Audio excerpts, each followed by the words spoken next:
বিসমিল্লাহির রহমানির রহিম। আজকে আমি পড়াচ্ছি যে বিজ্ঞান দ্বিতীয় পত্র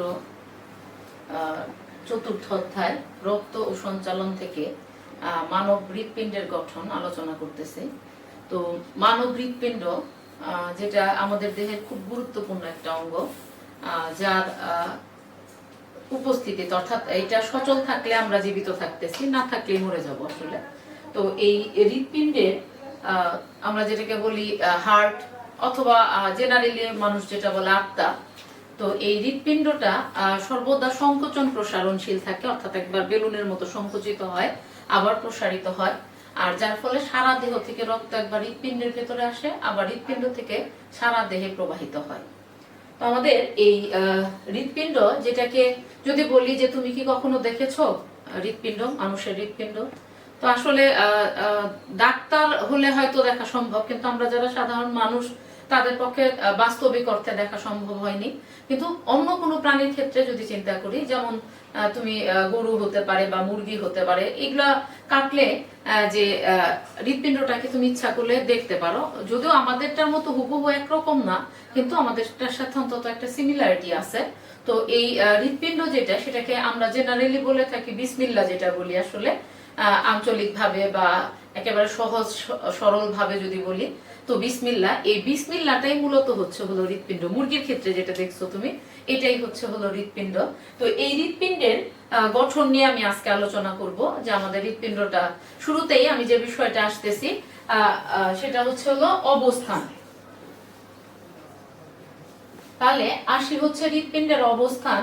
অবস্থানটা যদি সহজ করে বলি তাহলে, বা বিজ্ঞানের বাইরে বলি, তাহলে বলতে হবে যে হৃৎপিণ্ডটা অবস্থান করে হচ্ছে বুকের ভেতরে, ঠিক মাঝখানে না থেকে একটু বাঁ দিকে থাকে। আমরা জানি এই জায়গাটায় হৃৎপিণ্ড অবস্থান করে, কিন্তু বইয়ের ভাষায় বা বিজ্ঞানের ভাষায় বললে বলতে হবে যেটা মধ্যচ্ছদার উপরে থাকে। মধ্যচ্ছদা দ্যাট মিনস আমাদের স্তন্যপায়ী প্রাণীদের বুক আর পেটকে আলাদা করার জন্য এরকম আড়াআড়ি ভাবে একটা পর্দা থাকে, যেটাকে বলা হয় মধ্যচ্ছদা বা ডায়াফ্রাম। এই মধ্যচ্ছদার উপরের অংশটাকে বলা হয় বক্ষ গহ্বর, আর নিচের অংশটাকে বলা হয় উদর গহ্বর। তো আমাদের এই হৃৎপিণ্ডটা অবস্থান করে মধ্যচ্ছদার উপরে, ঠিক দুইটা ফুসফুস, যে দুই ফুসফুসের মাঝখানে, তবে একটু বাঁ দিক ঘেঁষে অবস্থান করে। আর হৃৎপিণ্ডটা, অর্থাৎ হৃৎপিণ্ডটাকে উঠিয়ে ফেললে ওই জায়গায় একটা গর্ত দেখা যাবে। অর্থাৎ হৃৎপিণ্ড যে গহ্বরে অবস্থান করে, মার্ক করে রাখো শব্দটা, এটা হলো মেডিয়াস্টিনাম, মেডিয়াস্টিনাল গহ্বর বা স্পেস। মেডিয়াস্টিনাল নামক গহ্বর বা স্পেসের মধ্যে শব্দটা মার্ক করতে বলবো আমি। গহ্বরের মধ্যে অবস্থান করে আমাদের হৃৎপিণ্ডটা। এই হৃৎপিণ্ডের এবারের যে আলোচনাটা আসতেছি আমি, সেটা হচ্ছে হৃৎপিণ্ডের আকার আকৃতি। দেখো, হৃৎপিণ্ডের আকার আকৃতি তোমার বইয়ের ভাষায় যেটা লেখা, হৃৎপিণ্ডটা ত্রিকোণাকার, অর্থাৎ মোচা আকৃতির, মোচার মতো ত্রিকোণাকার। আমি সেটাকে বলবো এমন করে যে হৃৎপিণ্ডটা এরকম ত্রিকোণাকার থাকে দেখতে, এরকম ত্রিকোণাকৃতির। এই হৃৎপিণ্ডের এই উপরের অংশটাকে বলা হয় হচ্ছে বেস, আর নিচের এই অংশটাকে বলা হয় হলো অ্যাপেক্স। তুমি জানো অ্যাপেক্স, হয়তো জানো এটা, যে অ্যাপেক্স শব্দের শাব্দিক অর্থ হচ্ছে কোনো কিছুর শীর্ষভাগ বা অগ্রভাগ বা চূড়া। তো এখানে সেটা বোঝাচ্ছে যে এই অগ্রভাগটাকে বলতেছে হলো অ্যাপেক্স, অর্থাৎ এই প্রশস্ত অংশটাকে বলতেছি বেস, আর নিচের এই অংশটাকে বলা হয় হচ্ছে অ্যাপেক্স। তাহলে আমি বলতেছিলাম যেটা, যে আমাদের হৃৎপিণ্ডটা ত্রিকোণাকার, এর উপরের অংশটাকে বলে বেস এবং নিচের অংশটাকে বলা হয় অ্যাপেক্স।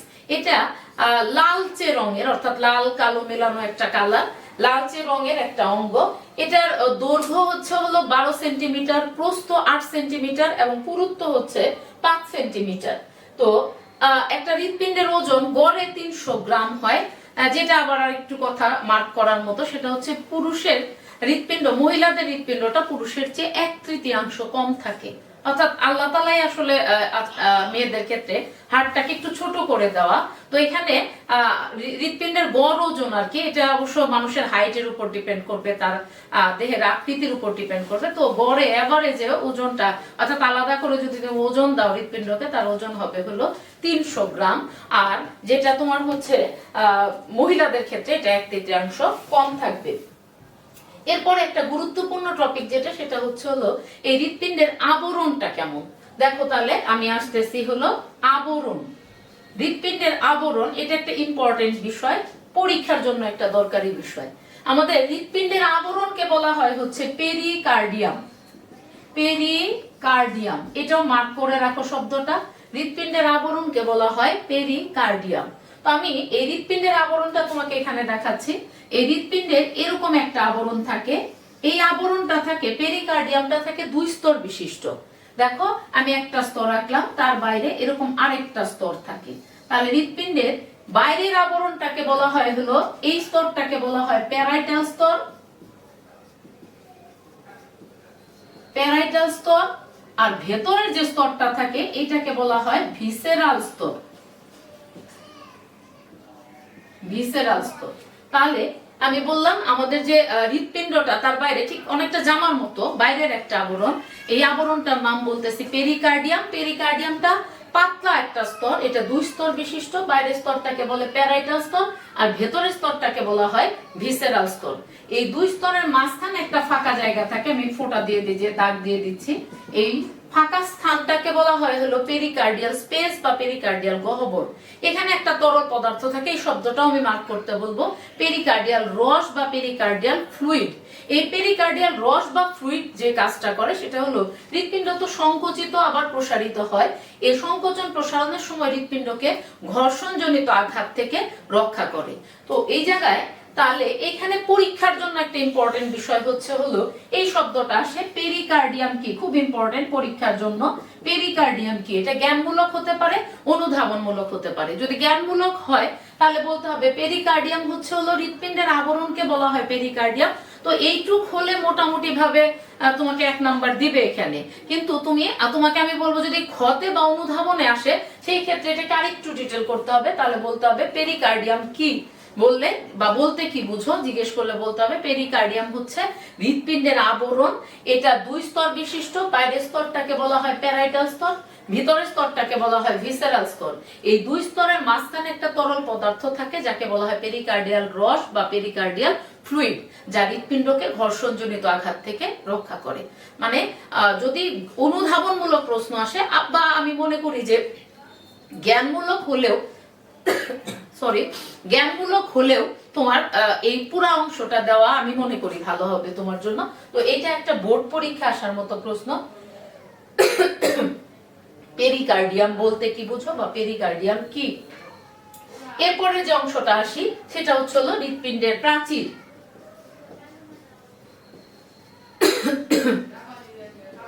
হৃৎপিণ্ডের প্রাচীর। তাহলে এই হৃৎপিণ্ডের প্রাচীর বলতে যেটাকে বোঝাচ্ছি সেটা হলো এই অংশটা, অর্থাৎ এই অংশটা, এই প্রাচীরটা। তাহলে হৃৎপিণ্ডের প্রাচীর এটা গঠিত থাকে হৃৎপেশি বা কার্ডিয়াক পেশি দ্বারা। এটাও একটা ইম্পর্টেন্ট শব্দ। তাহলে আমরা বলবো হলো হৃৎপেশি বা কার্ডিয়াক পেশি দ্বারা গঠিত থাকে হৃৎপিণ্ডের এই প্রাচীরটা। আমাদের দেহের আর কোনো জায়গায় কিন্তু হৃৎপেশি থাকে না, এটা একটা অনুচ্ছেদ পেশি। এটা হৃৎপেশি বা কার্ডিয়াক পেশি দ্বারা আমাদের হৃৎপিণ্ডের এই প্রাচীরটা গঠিত থাকে। এটা এই প্রাচীরটা 3টা স্তরে বিভক্ত। আমি যদি চিত্রটাকে এভাবে দেখি, তাহলে দেখো একটু এভাবে দেখি, তাহলে যে বিষয়টা দাঁড়াচ্ছে এই অংশটার নাম বলতেছে আমি এপিকার্ডিয়াম। এপিকার্ডিয়াম। মাঝখানে আরেকটা স্তর থাকে, এই অংশটার নাম বলা হয় মায়োকার্ডিয়াম। আর এই ভেতরে একটা স্তর, একটা অংশ থাকে, এটার নাম বলা হয় এন্ডোকার্ডিয়াম। অর্থাৎ এই হৃৎপিণ্ডের বাইরের যে স্তরটা, অর্থাৎ এটা 3 স্তর বিশিষ্ট প্রাচীরটা, এটা বাইরেরটা এপিকার্ডিয়াম, মাঝখানে থাকে মায়োকার্ডিয়াম, আর এন্ডোকার্ডিয়াম হৃৎপিণ্ডকে 4টা প্রকোষ্ঠে ভাগ করে। অর্থাৎ আমি এখন যে আলোচনাটা করব আমাদের হৃৎপিণ্ডের প্রকোষ্ঠ কয়টা, এই জায়গায় একটা ইম্পর্টেন্ট বিষয় বলি আমি।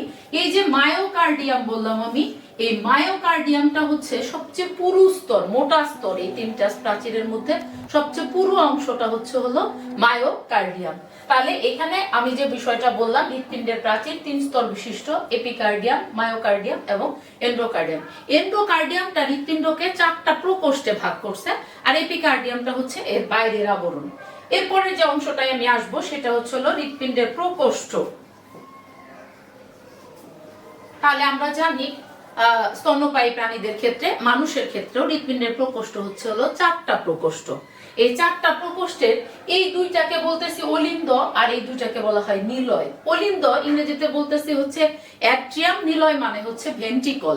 তাহলে এইখানে এই অংশটার নাম বলতেছি আমি এটা যদি একটু মুছে ফেলি, এই অংশটার নাম বলি আমি, এই পার্টটা হচ্ছে হলো বাম অলিন্দ,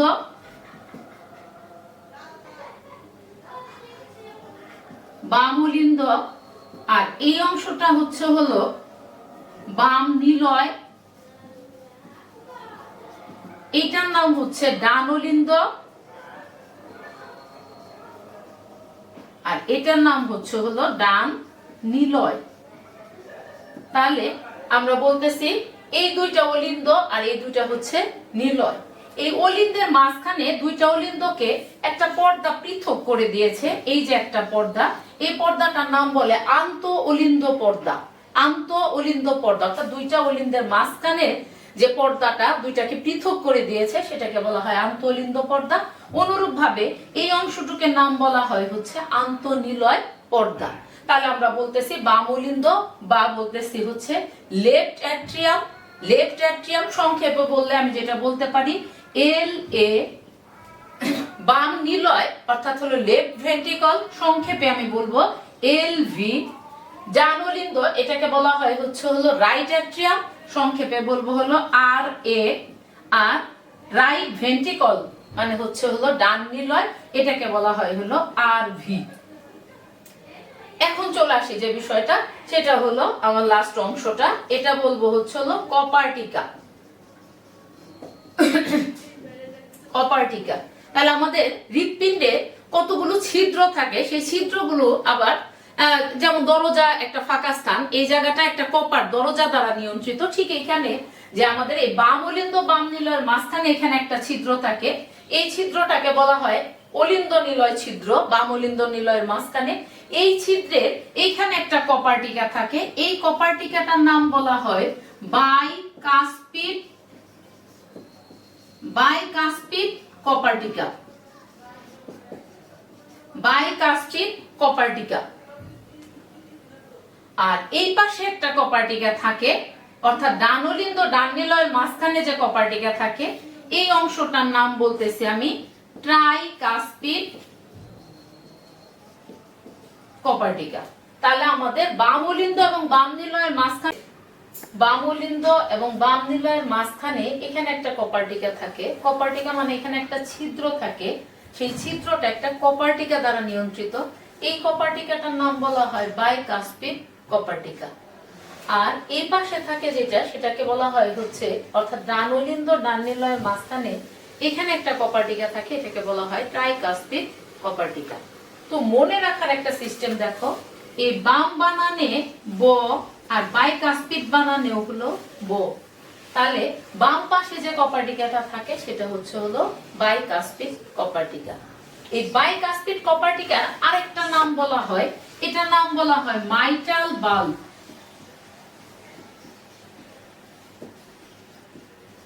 মাইটাল বাল্ব। তাহলে এই মাইটাল দেখো বাম বানানে বাম, তাহলে বাম পাশে ব দিয়ে বলতেছি বাইকাস্পিড, মনে রাখার একটা টেকনিক, ম দিয়ে বলতেছি হলো মাইটাল বাল্ব। তাহলে বাম পাশে থাকে বাইকাস্পিড কপার্টিকা, অথবা এটাকে বলা হয় হলো মাইটাল বাল্ব। এখানে এটা বাম অলিন্দ নিলয় বা বাম অ্যাট্রিয়াম ভেন্ট্রিকল ছিদ্রপথ। আমি দেখতেছিলাম যে মেডিকেলে ভর্তি পরীক্ষা 18 সালের একটা কোশ্চেন ছিল এরকম, মেবি 18 সালের কোশ্চেন, যে এই বাম অর্থাৎ লেফট অ্যাট্রিওভেন্ট্রিকুলার, অ্যাট্রিওভেন্ট্রিকুলার ছিদ্রপথে কোথায় বাইকাস্প থাকে, মানে বাইকাস্পিড থাকে আর কি, বাইকাস্প থাকে। কাস মানে পত্র বা কপার্টিকা মানে কপাট। তো এখানে আমি এই বিষয়টা আসি যে বাই কেন বলবো। বাই মানে তুমি জানো দুই। তাহলে এখানে আগের দিনের যেমন দরজা জানালাগুলো ছিল, সেখানে দরজার দুইটা পার্ট যেরকম থাকে, অর্থাৎ এই পার্টটা খুলে যায় আবার বন্ধ হয়ে যায়। তাহলে এজন্য এখানে দুইটা কপাট থাকে, তাই বলা হয় হলো বাইকাস্পিড কপার্টিকা। আর এই পাশে থাকে হচ্ছে হলো তিনটা কপাট, অর্থাৎ বিষয়টা এরকম যদি দেখি তাহলে এই একটা কপার, এই একটা কপার, এই একটা কপার, অর্থাৎ এটা যদি সরে যায় তাহলে এটা বড় হয়ে যায়, আর যদি এটা সংকুচিত হয় তাহলে এটা ছোট হয়ে যায়। এটাকে বলা হয় ট্রাইকাস্পিড কপার টিকা। তো আমি যেটা বলতেছিলাম, আমি একটু বইয়ের সাহায্য নেই। 18 সালের একটা প্রশ্ন ছিল মেবি এটা, হৃৎপিণ্ডের কোন কপার টিকা 3টি কাস্প থাকে না, 3টি কাস্প থাকে না। তাহলে আমরা বলতেছিলাম ট্রাইকাস্পিডে থাকে হচ্ছে 3টা কাস্প, কিন্তু বাইকাস্পিডে থাকে 2টা কাস্প। কাস্প মানে কপার, তাহলে এখানে 2টা থাকে। তাহলে প্রশ্নটা ছিল 18 সালের মেডিকেলের পরীক্ষার একটা কোশ্চেন ছিল যে হৃৎপিণ্ডের কোন কপার টিকায় 3টি কাস্প থাকে না। তাহলে আমাদের উত্তরটা হবে হলো এই বাইকাস্পিড কপার টিকায় 3টা কাস্প থাকে না। তাহলে এখানে একটা ইম্পর্টেন্ট বিষয় এটা যে এখানে থাকে বাইকাস্পিড কপার টিকা আর এখানে থাকে ট্রাইকাস্পিড কপার টিকা। তো আমি যে আলোচনাটা করলাম সেই আলোচনাটা হলো যে হৃৎপিণ্ডের মোটামুটি একটা গঠন নিয়ে আলোচনা করা। আমি পরবর্তী ক্লাসে আলোচনা করব যেটা, সেটা হচ্ছে হৃৎপিণ্ডের লম্বচ্ছেদের ছবিটা আঁকবো এবং তার লেভেলিং যে জিনিসটা সেই লেভেলিংটা আমি করব। এটা আমাদের বোর্ড পরীক্ষার জন্য ইম্পর্টেন্ট একটা কোশ্চেন। আগামী যে ক্লাসটা আমি করাবো সেটা বোর্ড পরীক্ষায় আসা একটা প্রশ্ন। এখান থেকে আসবে না তা না, এখান থেকে আমি দেখতেছিলাম যে মেডিকেলের পরীক্ষায় 18 সালে এই রক্ত রিলেটেড 5টা মেডিকেলের কোশ্চেন ছিল রক্ত থেকে। সেটা আমি বুঝতেই পারতেছো যে রক্ত চ্যাপ্টারটাকে তোমাকে কিভাবে আত্মস্থ করতে হবে, কিভাবে পড়তে হবে। তো এই জিনিসগুলো আত্মস্থ করার চেষ্টা করবে। আমি আগামী ক্লাসে তোমাকে যেটা জিজ্ঞেস করব সেটা হচ্ছে, যেমন এখান থেকে প্রশ্ন করতে পারে যে হৃৎপিণ্ডে যে অবস্থান করে কোন গহ্বরে, গহ্বরটার নাম কি, পেরিকার্ডিয়াম কাকে বলে, হৃৎপিণ্ডের প্রকোষ্ঠ কয়টা, আবরণের নাম কি, এরকম বিভিন্ন কোশ্চেন আমি তোমাকে করব। আর যে তুমি এগুলোকে নোট আকারে ছোট ছোট করে গুছিয়ে নাও, বইটাও রিডিং পড়বে, রিডিং পড়ে সেখান থেকে ছোট ছোট যে তথ্যগুলো সেগুলাকে লিখে রাখার চেষ্টা, নোট করার চেষ্টা করবে। যেটা গ্যাপ থাকবে পারতেছো না মনে করবে সেটাকে মার্ক করে রাখো। আমাকে যে কোনো ভাবে ক্লাসে অথবা তুমি যে কোনো মেসেঞ্জারের মাধ্যমে আমার কাছ থেকে সে তথ্যটা নিতে পারো। তো ধন্যবাদ সবাইকে, সবার সুস্বাস্থ্য এবং ঘরে থাকার আহ্বান জানিয়ে শেষ করছি। ধন্যবাদ সবাইকে, আসসালামু আলাইকুম।